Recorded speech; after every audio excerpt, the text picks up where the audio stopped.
देख रहे हैं आमने सामने नूरुल आरफीन के साथ। अस्सलाम वालेकुम नाज़रीन, मैं हूं नूरुल आरफीन सिद्दीकी और आप देख रहे हैं प्रोग्राम आमने सामने। कल के प्रोग्राम में हमने सिंध हुकूमत के हुस्न सलूक का, जो उसने असातिज़ा इकराम से रवा रखा है हालिया दिनों में, उसका तज़किरा किया था। आज इस वक्त कि जब मैं ये प्रोग्राम कर रहा हूँ, प्रेस क्लब पर मज़ीद हंगामा और धमा चौकड़ी की सदाएँ सुनाई दे रही हैं। मरे पे सौदुर्रे मारते हुए सिंध के IG अल्लाह डीनू ख्वाजा साहब ने फरमाया है कि असातिज़ा और किसानों की दिल आज़ारी हुई हो तो माफ़ी चाहता हूँ। अवामी ताउन के बगैर पुलिस का निज़ाम दुरुस्त नहीं हो सकता। गज़ब खुदा का, मैं आपके सर पे डंडा मारूं और उसके बाद सॉरी कह दूं, आप मुझे माफ़ कर देंगे?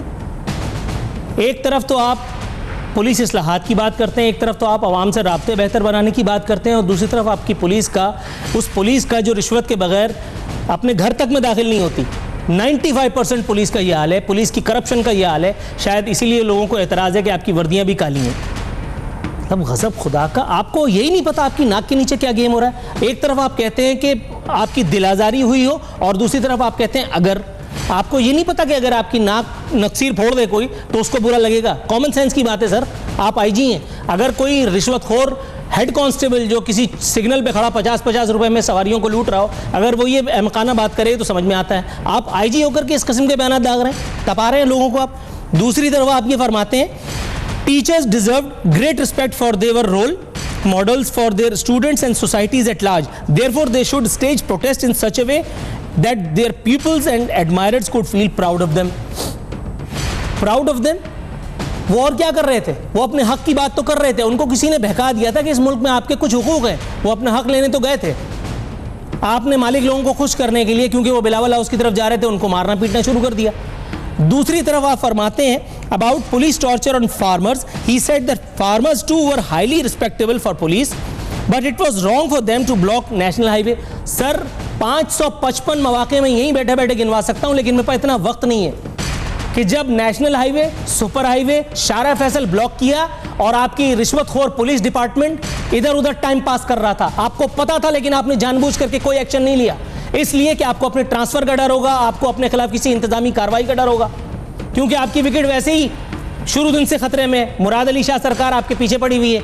ये तो कुछ लोग नहीं चाहते कि आप यहां से जाएं। क्यों नहीं चाहते वो तो वो लोग ही बता सकते हैं, लेकिन मैं ये बात बता रहा हूं कि आप इस आला तरीन मनसब पर बैठकर भी दरोग गोई की ऐसी ऐसी मिसालें कायम कर रहे हैं। सर, अल्लाह को जवाब देना है, काइंडली इस तरह की बातें ना करें। दूसरी बात आपने, दूसरी नहीं तीसरी बात, he said that he was bringing improvements in police department to make it more efficient and public friendly. मतलब पुलिस डिपार्टमेंट में आपने कौन सी इंप्रूवमेंट की है? आप तो गुटके वालों के पीछे पड़े हुए।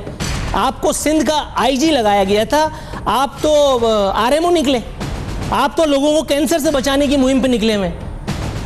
आपको नहीं पता कि सिंध की पुलिस जो 5 रुपए वाला गुटका था उसको 50 रुपए करवा चुकी है।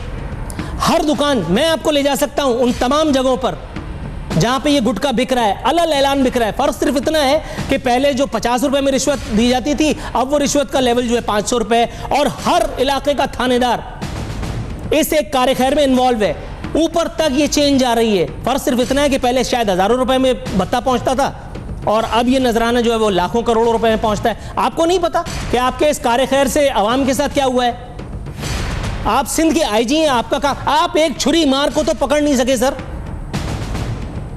आप एक छुरी मार को तो पकड़ नहीं सके। आप पता नहीं पंजाब के किस जगह से किसी गरीब को मारते पीटते लाए और यहाँ आवाम के सामने पेश कर दिया कि ये है वो मुआ कि जिसने लोगों को छुरियां मारी हैं। और वो क्या मैं उस शरीफ आदमी को कहूँ, वो भी अपने बयान से मुकर गया। उसने भी ये कहा कि ये मेरा काम नहीं है। अच्छा, ये काम किसका है? मेरा, मेरे कैमरामैन का, या आपका, या आपके किसी चाहने वाले का? इस बारे में भी तो कभी कुशाई करें। आप कहते हैं कि ये पॉलिटिकल इसमें इन्वॉल्वमेंट थी, उस पॉलिटिकल पार्टी का नाम तो बताएं, कभी जरा दम तो पकड़ें सर।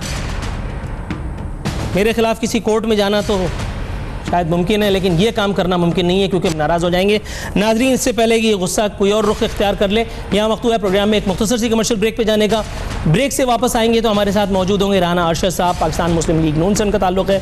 सादिया सोहेल साहिबा भी हमें ज्वाइन करेंगी, पाकिस्तान तहरीक इंसाफ की रहनुमा, और पीर मजहरुल हक साहब, पाकिस्तान पीपल्स पार्टी की रहनुमा, हमारे साथ मौजूद होंगे। एक नए मौजू पर इन तीनों मेहमानों से अपनी गुफ्तगू का आगाज़ करेंगे, लेकिन एक वक्फे के बाद।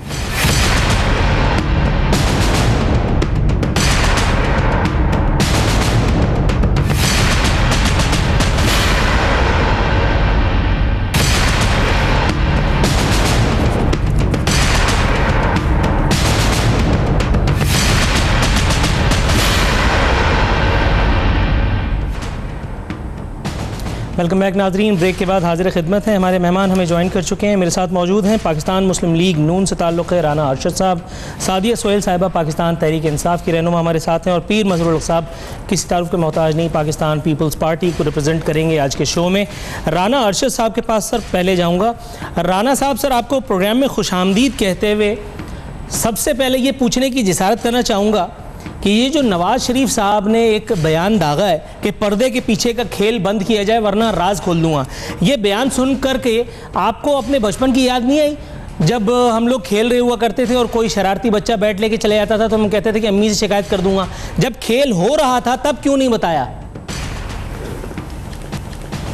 जी बिस्मिल्लाहिर्रहमानिर्रहीम। मैं आपका और आपके चैनल का इंतहाई मशकूर हूँ। आपने बड़े अहम इशू पर बात करने का मौका दिया।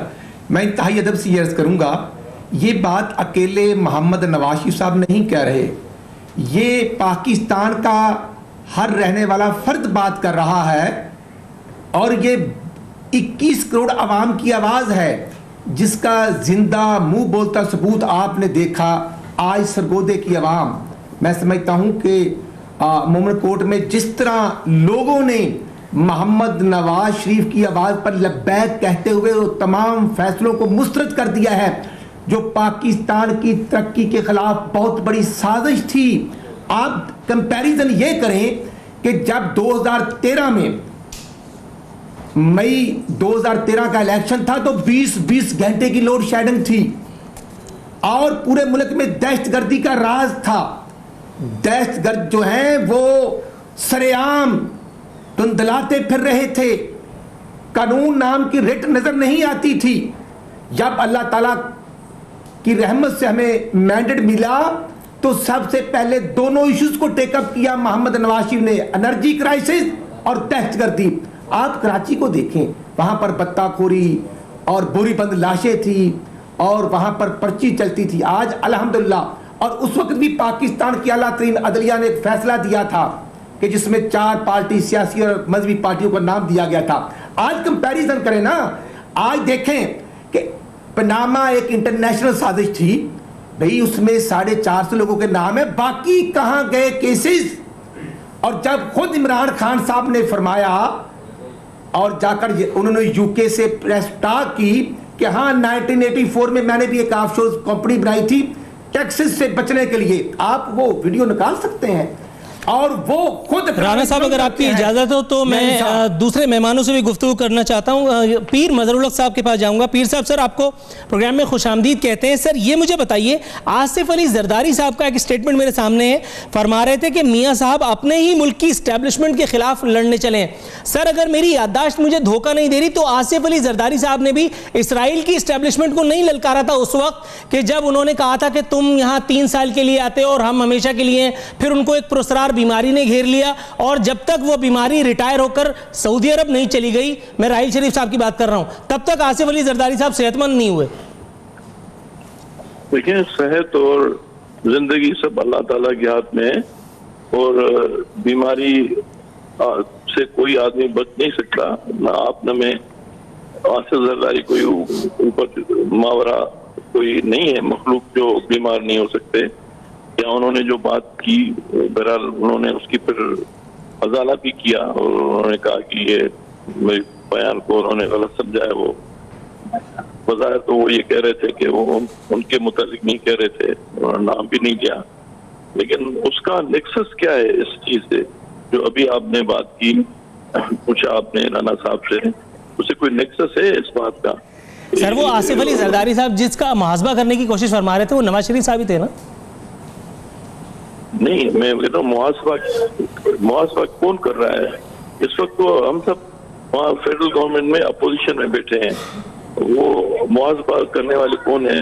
तनकीद करने का तो उनका राइट है, तनकीद तो वो करेंगे, उनका राइट भी है और वो भी तनकीद करते हैं और उनका भी राइट है और एक दूसरे को दरगुजर और बर्दाश्त करना चाहिए, एक तनकीद बर्दाश्त करनी चाहिए। इसमें किसी को नाराज होने की क्या जरूरत है? आसिफ जरदारी ने कहा, उन्होंने उसका जवाब देंगे, जो नवाज शरीफ ने कहा उसका जवाब उनसे लें, उन्होंने ये क्यों किया? कोई अपने अपने बात का जवाबदार है, किसी के ऊपर किसी को कहेंगे तुमने ये क्यों कहा, और इसलिए मैं भी कह रहा हूँ ये तो अच्छी बात नहीं है। Two wrongs cannot make one right. दुरुस्त दुरुस्त दुरुस्त। तो सादिया सुहेल साहिबा, मैं आपकी तरफ आता हूँ। मैम, इमरान खान साहब का एक स्टेटमेंट मेरे सामने फरमाते हैं नवाज और शहबाज मीर जाफर और मीर सादिक हैं। पहले ये बताइएगा, ये तहरीक इंसाफ में ही सारे भगत सिंह जमा हो गए? बिस्मिल्लाहिर्रहमानिर्रहीम, बहुत शुक्रिया नूर। और जहाँ तक मीर जाफ़र और मीर सादिक की बात है, देखिए ये एक सैम्बल है, एक निशानी के तौर पे माना जाता है कि जो लोग मुल्क से वफादारी नहीं करते, उनके पास इख्तियारात आते हैं, पावर आती है, सो कॉल्ड मैंडेट आता है और वो उसकी बुरी तरह प्रख्चियाँ उड़ाते हैं, इस मुल्क को लूटते हैं, खसूटते हैं। और ये मुल्क पाकिस्तान जो बहुत कुर्बानियों के बाद हमने हासिल किया, वो किसी एक ख़ानदान का नहीं है, वो किसी एक पार्टी का नहीं है, वो पाकिस्तानियों का है। अगर जो कोई भी इसकी सालमियत के लिए ख़तरा साबित होगा, जो कोई भी अपनी ज़ातिया दोस्ती निभाने के लिए इस मुल्क को ख़तरे में डालेगा, वो मीर सादिक भी है, वो मीर जाफ़र भी है, और वो इमरान खान नहीं, हम सब कहेंगे, क्योंकि ये पाकिस्तान हमका है, हमारा है। शरीफ खानदान ने ठेके पे नहीं लिया हुआ कि जो जब चाहे इंडिया से बारगेन कर ले, जब चाहे अमेरिका के आगे घुटने टेक दे और डू मोर के लिए ये मुल्क पेश कर दे। वो मुशर्रफ हो, नवाज शरीफ हो, जो मर्जी हो, पाकिस्तान पाकिस्तानियों का है। जो इस मुल्क से गद्दारी करेगा किसी भी तरीकेकार से, वो जवाबदेह होगा और वो मीर जाफर ही होगा। राइट। राना साहब, सर ये मुझे बताइएगा, अब्बासी साहब, शाहिद खाकान अब्बासी साहब फरमा रहे थे एक तबका चाहता है कि सिविल मिलिट्री ताल्लुकात ख़राब हों। सर ये तो लतीफ़ा है, सिविल मिलिट्री ताल्लुकात इससे ज़्यादा ख़राब क्या होंगे कि एक तरफ मियाँ साहब बैठकर किसी साजिश का इंदिया दे रहे हैं, नाम नहीं ले रहे, और दूसरी तरफ DGISPR कह रहे हैं कि पहले आप सबूत ले आइए, उसके बाद फिर सफाई पेश करेंगे। मैं नूर भाई ये बात करूंगा कि प्राइम मिनिस्टर ऑफ पाकिस्तान जब बात कर रहे हैं तो वो पूरी जिम्मेदारी से ये अर्ज कर रहे हैं। इसमें तारीख गवाह है। आपने बात की मीर जाफर और मीर सादिक की। मैं समझता हूं यहां पर तो जब 12 अक्टूबर 1999 को पाकिस्तान इस्लामी जमहूरिया पाकिस्तान के आइन 1973 को तोड़ा गया, तो वो आर्टिकल 6 के मुर्तकब हुए परवेज मुशर्रफ और उसका टोला, और उसके टोले में कौन कौन थे? माशाल्लाह, वो तमाम इमाम मस्जिद शामिल थे, जिनमें मोहतरम 2002 की कौमी असम्बली में इमरान खान न्याजी साहब अकलौते मेंबर बने PTI की तरफ से, और अकलौते ही वो मिस्टर कनेडियन बने कादरी साहब, और उसमें फिर नैब और बंदूक की नोक पर काफिली क्रिएट की गई। और मियाँ मैं समझता हूं कि जो इनके इमरान खान साहब कहाँ थे, जरा मुझे बताइए। और काफिली को बनाकर आपकी हिस्ट्री का काफिली को बनाकर पाकिस्तान के आइन को भी तोड़ा गया, और आज वो मकाफाती अमल का हिस्सा बन चुकी है। मैं ये करूंगा कि ये मुझे बात करना, मैं आपकी बात में बोला नहीं, मेहरबानी करें। बात ये है नूर, इसका जवाब बात ये है कि इमरान खान न्याजी सर्विसेज का ऑफशोर कंपनी का मालिक है। वो मीर सादिक भी है, मीर जाफर भी है, वो फिरौन और नमरूद का पेशखैमा पर उसके करने वाला भी है। फतवे का सिलसिला शुरू हो गया सर, यहूदी लॉबी का एजेंट भी है। चले, अच्छा पीर मजहरुल साहब के पास जाऊंगा। सर एक मिनट, राना साहब जरा सा हाथ हौला रखें, मैं जरा पीर साहब से एक सवाल कर लूं। पीर साहब, सर आप मुझे सुन सकते हैं ना? जी जी। अच्छा सर, ये इनकी बात मैं नहीं सुन रहा हूँ। अच्छा, उनकी बात नहीं सुन रहे? अच्छा, उनकी बात, अच्छा है आप नहीं सुन रहे। ये मुझे बताइए सर, आसिफ अली जरदारी साहब का एक और बयान है, कह रहे थे कि नवाज शरीफ नजरियाती नहीं नफसियाती हैं। मुल्क 4.5 साल वजीर खारजा के बगैर चलता रहा, अहल क़यादत के हाथों मुल्क को मुश्किलात। सर, मुल्क के साबिक वजीर आज़म को मुल्क का साबिक सदर जब नफसियाती और पता नहीं क्या क्या पुकारने लगे, तो आपके ख्याल में हमारी सियासत और हमारे सियासतदान क्या मिसाल सेट कर रहे हैं? नहीं तो नफसियाती का मकसद आपका क्या है? नफसियाती को जरूरी है कि वो पागल हो? यहाँ पर हम लोगों ने पाकिस्तान में ये समझ रखा है कि अगर किसी को कहे आपका कोई नफसियाती मसला है तो उसको पागल डिक्लेयर किया जाता है। ऐसे नहीं है। नफसियाती उनका जो कॉम्प्लेक्सेस होते हैं वो भी नफसियात में आते हैं, जो उनका हाइपर होना वो भी नफसियात में आता है। जो उन्होंने वहाँ आके और अपने नाअहल होने के बाद जो प्रेस कॉन्फ्रेंस की, उसमें एक साइड पे उन्होंने ये कंडेम किया अमेरिका को और दूसरों को, फिर एकदम से उन्होंने फिर पलटा खा के और अपने ही फौज के और अपने जो नाम तो नहीं लिया उन्होंने, लेकिन ये परसेप्शन यही है कि उनकी तरफ उन्होंने अपनी गने सीधी कर दी, तो तोपों का रुख उस तरफ कर दिया। तो अब ये एक नफ्सियाती मामला तो है ना, और ये उनको सोचना चाहिए कि ये उन्होंने क्यों किया ऐसे। आदमी कोई भी सेनर एलिमेंट जो भी होते हैं वो हमेशा एक बात ऐसी कहते हैं जिसको फिर वो ओन भी कर सकें। अब ये बताएं कि अगर आपके पास ऐसे राज हैं जो मुल्क के लिए खतरनाक हैं, उनको तो फौरन से पेशतर जाहिर करना चाहिए ताकि सारे आवाम को भी पता पड़ जाए।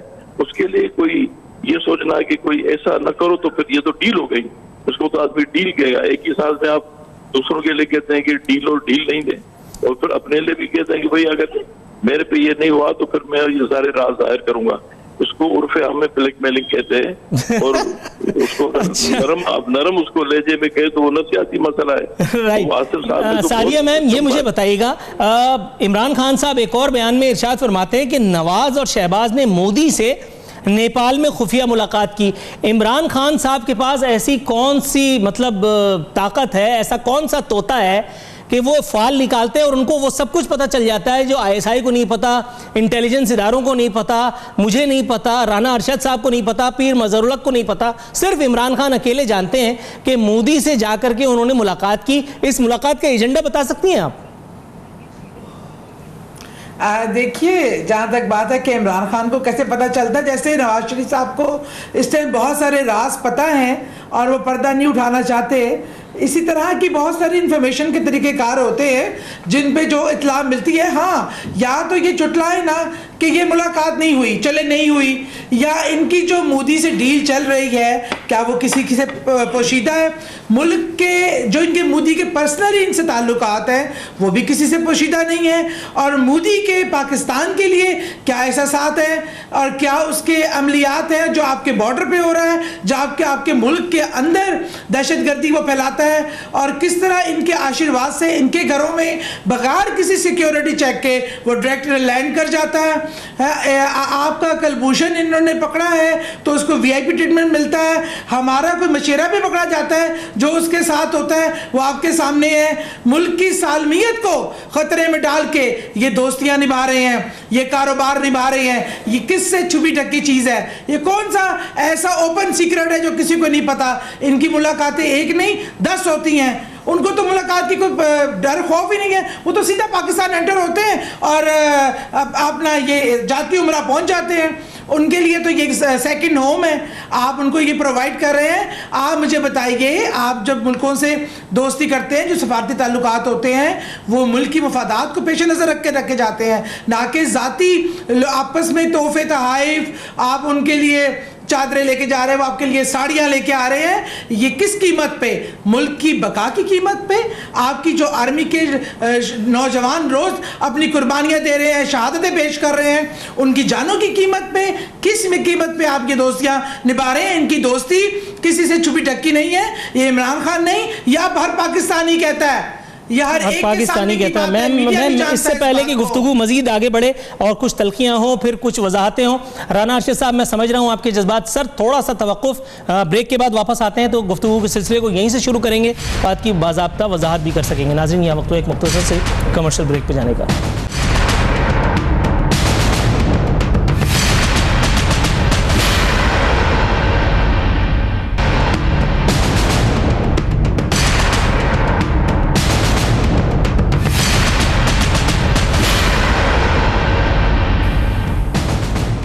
वेलकम बैक नाजरीन, प्रोग्राम के अख्तामी मरहले में दाखिल हो चुके हैं। राना अरशद साहब के पास जाऊंगा जो जवाब देना चाह रहे थे सादिया सोहेल साहिबा के इल्ज़ामात का। जी राना साहब।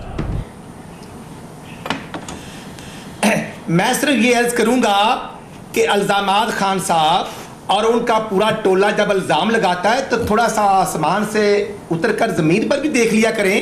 भाई वो दरिंदर मोदी के 2 दफ़ा इंडिया में जाकर गोडे चूमने के लिए हम तो नहीं गए ना।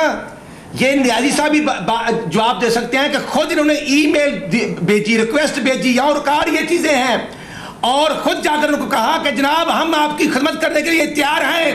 ये नवाज शरीफ, ये हुकूमत आपके खिलाफ चलती है, ये आप एटमी धमाके करते हैं तो ये आपके 5 धमाकों के मुकाबले में 6 करते हैं, हम आपकी खिदमत में करेंगे। और फिर चंद हफ्ते पहले जब यूके में एक बहुत बड़े, मैं समझता हूं कि इंडियन हुक्मरान और ताजर की बेटी की शादी थी, तो वहां पर न्याजी साहब थे, वहां पर वो कुछ शेख चिल्ली रशीद नामी शख्स पिंडी का, वो लोग गए थे, हम तो नहीं गए थे। हम तो अल्हम्दुलिल्लाह पाकिस्तान की खिदमत करते हैं। और जब 12 मई 1998 को इंडिया ने 5 धमाके किए थे तो मोहम्मद नवाज शरीफ ने अल्हम्दुलिल्लाह 28 मई 1998 को 6 धमाके करके अमेरिकन सदर क्लिंटन के मुंह पर भी तमाचा मारा था और इंडियन के मुंह पर भी तमाचा मारा था। हमारे दौरे हुकूमत में तो वाजपेयी चल कर आता है पाकिस्तान को तस्लीम करने के लिए, लेकिन मैं समझता हूं कि ये एक बहुत बड़ा एजेंडा है पाकिस्तान की स्टेट के खिलाफ।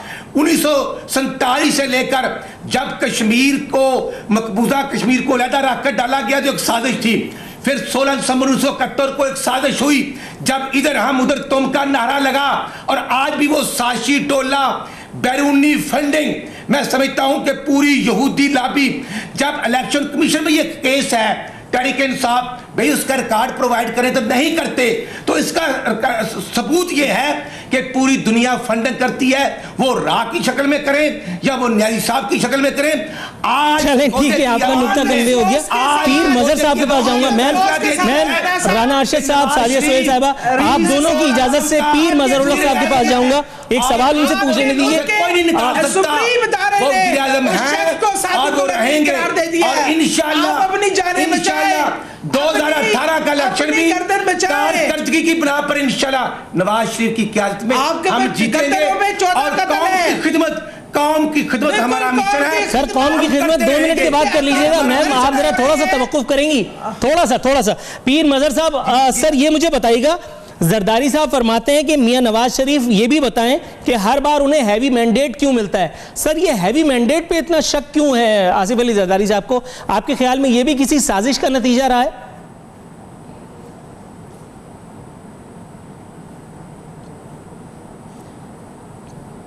लाइन ड्रॉप हो गई। अच्छा राना अरशद साहब, सर ये मुझे बताइएगा, वो सवाल तो आपने जवाब दे दिया और दिल भर के जवाब दे दिया। अब ये मुझे बताइए, वजीउद्दीन अहमद साहब खासे नेक नाम शख्स हैं, अब काइंडली इनके ऊपर कोई FIR मत कटवा दीजिएगा। ये कह रहे हैं कि नवाज शरीफ ने रियासत के राज फाश करने की धमकी दी, राज जाहिर करके आईनी खिलाफ वर्जी के मुर्तकिब होंगे और आर्टिकल 6 की कार्रवाई हो सकती है। सर ये अब क्या कहेंगे? जी नूर भाई, मैं ये अर्ज करना चाहता हूं, मोहम्मद नवाज साहब ने ये कहा है कि जो साजिश की गई स्टेट के खिलाफ, मैं समझता हूं जो प्राइम मिनिस्टर का ओहदा है ये कोई अपनी मर्जी से नहीं ले सकता, ये आपके आइन के मुताबिक जब नेशनल इलेक्शन होते हैं तो जिस पार्टी को मैंडेट मिलता है, आप देखें ना कि ये 2008 से पहले शौकत अजीज थे वज़ीर आज़म और काफ लीग थी, फिर मैं समझता हूँ 2008 के इलेक्शन में हमें पंजाब गवर्नमेंट मिलती है, हमारे 95 MNA थे और पीपल्स पार्टी के 123 MNA थे, उन्होंने फेडरल गवर्नमेंट बनाई। और जब जरदारी साहब प्रेसिडेंट थे तो आपने वो बयान पढ़ा था कि जरदारी साहब ने कहा था कि अब मैं प्रेसिडेंसी से ऐसे नहीं जाऊंगा, मेरी डेड बॉडी एम्बुलेंस में जाएगी। ये साथ साथ मामला चलते रहे हैं। जब नवाज शरीफ को अवाम ने मैंडेट दिया तो मैं अर्ज करना चाहता हूं कि पनामा पाकिस्तान का इशू था, ये एक इंटरनेशनल साजिश थी और फिर 450 लोगों का इसमें नाम था, तो खुद न्याजी साहब का नाम है, उनको सजा नहीं मिलती। वो 2013 के वो इलेक्शन कमीशन में असासे जात डिक्लेयर नहीं करते और फिर जरदारी साहब जो है स्विस बैंक के केसेस मैं समझता हूं सरे महल, और फिर मैं समझता हूं चले पीर मजहर साहब हमारे साथ मौजूद है, उनसे बात कर लेते हैं आपके इन इल्जामात की रोशनी में। पीर साहब, सर ये पानामा पर बड़े एतराजात उठा रहे हैं राना साहब, कह रहे हैं कि जरदारी साहब सरे महल और स्विस अकाउंट्स इनके खिलाफ भी कार्रवाई नहीं हुई। दूसरी तरफ जरदारी साहब को भी जवाबुल जवाब देना था, उन्होंने भी ये कहा कि मियां नवाज शरीफ साहब अगर राज उगल ही रहे तो ये भी बता दें कि उनके हैवी मैंडेट के पीछे कौन सा राज था। हैवी मैंडेट पे इतना क्यों शकूक शुबात है उनको? वो तो सारी दुनिया को पता है, सबको पता है कि हैवी भारी मैंडेट कैसे मिला और फिर कैसे चला गया। अब वो तो एक पुरानी कहानी है, वो उसका राज भी अगर बताना शुरू कर रहे हैं तो सारे राज खुलने चाहिए ना, सिर्फ एक राज भी खुलना चाहिए। वो भी कौन सा, वो भी वेक बात कर दी है। मेरे पास भी बहुत सारे राज है, तो सारे राज खोल देना, ये इसमें कौन सी बुरी बात है? सारे राज खुलने में तो फिर वो भारी मेरिट वाला राज भी है, वही जो रजिस्टर्ड वोटर्स थे उनसे भी ज्यादा वोट कैसे कहाँ से आ गए, वो कौन सी मशीन थी जहाँ से वोट इतने पड़ गए? ये देखे ना, जब बात बढ़ेगी तो सारी बात आगे चली जाएगी ना, और सब कुछ बताना चाहिए। और ये जो राणा साहब को एतराज है, जो ये फरमा रहे हैं कि पनामा पर कार्रवाई अगर हुई तो जरदारी साहब के खिलाफ क्यों नहीं हुई, स्विस अकाउंट, श्री महल, इसका क्या जवाब है सर? अरे यार, बात सुने, इतनी भी लोगों की याददाश्त कमजोर नहीं है और न होनी चाहिए। स्विस वाला केस चला, वहां भी चला, वहां से वो अकुट हो गए। अकुट होने के बाद यहाँ जब दोबारा चला रहे थे तो यहाँ उन्होंने फोटो कॉपीज दी वालों ने। उन्होंने कोर्ट ने कहा कि ये हम फोटो कॉपीज एक्सेप्ट नहीं करेंगे एविडेंस में, आप ये ओरिजिनल ले आए। उस वजह से केस खत्म हुआ। अब ये जो ये सारा इतना कुछ मेरे पे, इतने 5-6 केस तो मेरे पे मियां साहब में की हुकूमत में हुए, सैफुर रहमान ने बनाए, सारे के सारे सुप्रीम कोर्ट में हमने सारे वहां से बरी हो गए। बरी होने वाले के बात भी पीछा नहीं छोड़ते हैं। तो कोई, ये तो बहुत अजीब सी बात है।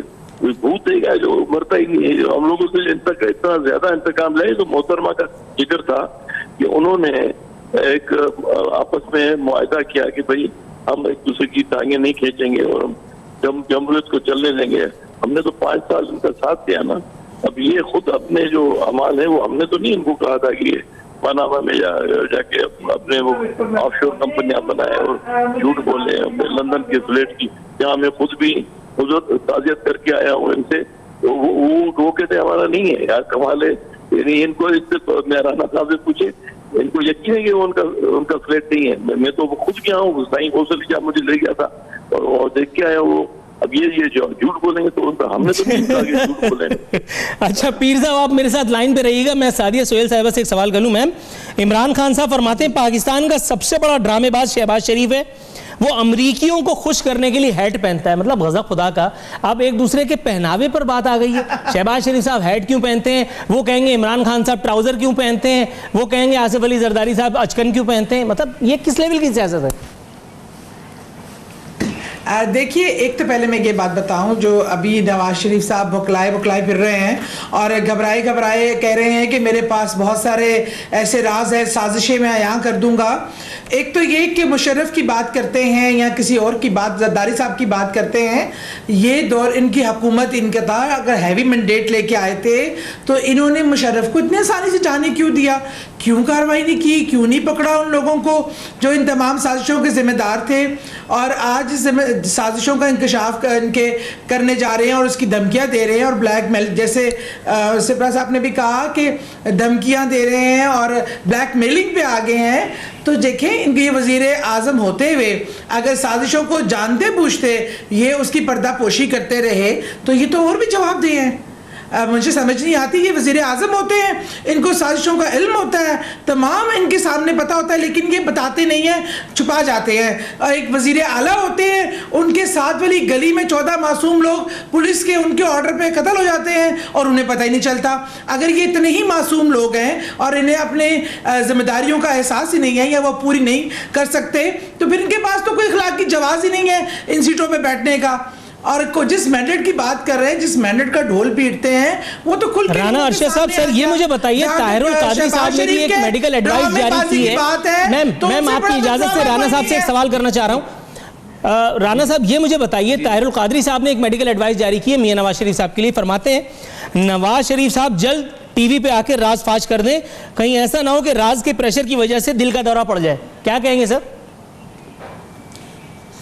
मैं समझता हूं कि कादी साहब बुजुर्ग हैं, इंतहाई काबिल एहतराम हैं, लेकिन काश वो बहुत बड़े आलिम दीन होने का दावा करते हैं तो वो बताएं कि इत्तफाक मस्जिद में वो इमाम मस्जिद खतीब थे और मोहम्मद नवाज शरीफ के वालिद मोहतरम भी उनका एहतराम करते थे और बतौर खतीब मोहम्मद नवाज शरीफ साहब भी इनका एहतराम करते थे। और जब इनको दिल का दौरा पड़ा था तो अमेरिका में इनका इलाज करवाया था और सारा खर्चा मियाँ शरीफ साहब ने बर्दाश्त किया था, और शहबाज शरीफ साहब इनकी तमारदारी के लिए लंदन अमेरिका गए थे। काश ये इमाम मस्जिद साहब वो भी बयान कर दें, और काश ये भी ये फरमा दें कि जब इन पर एक जंग में FIR दर्ज हुई थी तो वो किस जुर्म में हुई थी, और ये भी ये बता दें कि जब ये लेक्चरार थे एक लाहौर के कॉलेज यूनिवर्सिटी में, तो उस वक्त ये किसी हॉस्पिटल में भी दाखिल हुए थे, वो क्यों हुए थे?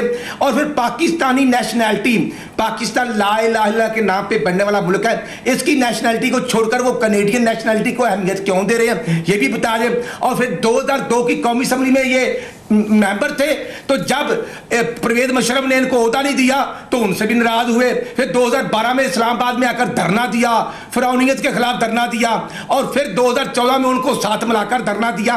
मैं कहना ये चाहता हूं कि कादरी साहब खुदा का खौफ खाएं। आपकी अब आप काजी साहब आप भी बता सकते हैं कि आपकी अरबों रुपए के मदारस, आपकी UK कनेडिया में जो प्रॉपर्टी वो कहां से आई? अगर न्याजी साहब आवाम को जवाब नहीं देते तो आप तो दे दें। न्याजी साहब और कनेडियन साहब जवाब देंगे कि जब बड़ी गाला के करीब जामिया हफ्सा की बच्चों बच्चियों को पीर मज़हर साहब, सर ये मुझे बताइएगा, प्रोग्राम इख्तितामी मरहले में पहुंच चुका है बिल्कुल, और उसके बाद सर मुख्तसर से सवाल है, जरा अगर आप जवाब इनायत कर दें। जरदारी साहब का कहना था, राना साहब आपकी इजाजत से पीर मज़हरुल हक साहब से एक सवाल पूछना चाह रहा हूँ। राना साहब प्लीज, सादिया साहब प्लीज।